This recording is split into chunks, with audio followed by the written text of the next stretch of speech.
Hello, ഞങ്ങൾ SHG പതിവ് meeting അംഗ ഇടപാടിലേക്ക് പ്രവേശിക്കുകയാണ്. ഇതിൽ ഞങ്ങൾ ഇതിനകം നിർബന്ധിത സേവിങ്സ്, ലോൺ തിരിച്ചടവ് എൻട്രികൾ നൽകിയിട്ടുണ്ട്. മറ്റ് രസീതുകളെക്കുറിച്ചും മറ്റ് പേയ്മെന്റുകളെക്കുറിച്ചും ഞങ്ങളെ അറിയിക്കുക. ഇത് അംഗത്തിന്റെ മറ്റ് രസീതും പേയ്മെന്റുമാണ്. ഈ മീറ്റിംഗിലെ അംഗത്തിൽ നിന്ന് എന്തെങ്കിലും രസീത് ലഭിച്ചിട്ടുണ്ടെങ്കിൽ നിങ്ങൾക്ക് അത് നൽകി 3 ഡോട്ടുകളിൽ ക്ലിക്ക് ചെയ്ത് രസീത് ചേർക്കാം. ഓഹരി മൂലധനത്തിന്റെ തരം, മറ്റ് സമ്പാദ്യം, വോയിലെ നിക്ഷേപത്തിന് അംഗങ്ങളുടെ സംഭാവന, അംഗത്വ ഫീസ്, പിഴ എന്നിവയുണ്ട്. അവ ശിക്ഷ ഏറ്റുവാങ്ങുന്നു. ഇന്നത്തെ മീറ്റിംഗിൽ അനിതയിൽ നിന്ന് ഞങ്ങൾക്ക് 20 രൂപ പിഴ ലഭിച്ചു. SHG പണം ലഭിച്ചു. ഞങ്ങൾ ഡാറ്റ സംരക്ഷിക്കും. ഡാറ്റ വിജയകരമായി സംരക്ഷിച്ചു. നമ്മൾ പണമായോ ബാങ്കായോ എൻട്രികൾ നടത്തുമ്പോഴെല്ലാം നമ്മുടെ ബാങ്ക് ബാലൻസും ക്യാഷ് ബാലൻസും വർദ്ധിക്കും.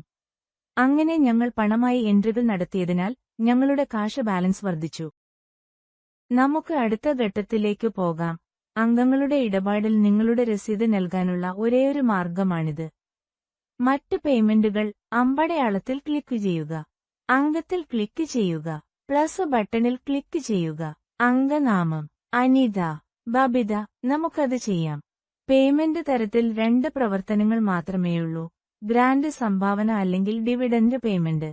നമ്മൾ എന്തെങ്കിലും ഡിവിഡന്റോ ഗ്രാന്റോ നൽകുകയാണെങ്കിൽ നമ്മൾ ഒരു എൻട്രി നൽകിയാൽ മതി. ഈ പതിവ് മീറ്റിംഗിൽ അദ്ദേഹത്തിന്റെ പ്രവേശനം നടന്നിട്ടില്ലെങ്കിൽ നിങ്ങൾ ഈ പ്രവേശനം നടത്തേണ്ട ആവശ്യമില്ല.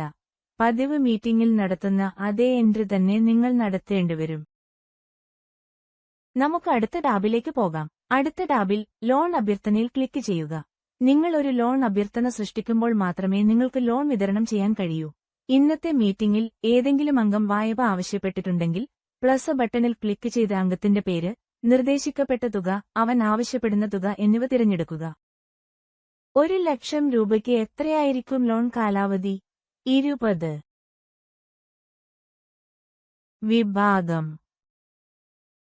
ഈ അഭ്യർത്ഥന 3 മാസത്തേക്ക് എപ്പോൾ സാധുവായി തുടരും? ഒക്ടോബർ 1 വരെ ഇത് സാധുവായി തുടരും. ഞങ്ങൾ അത് സംരക്ഷിക്കും. ഈ രീതിയിൽ നിങ്ങളുടെ വായ്പാ അഭ്യർത്ഥന നടത്തും.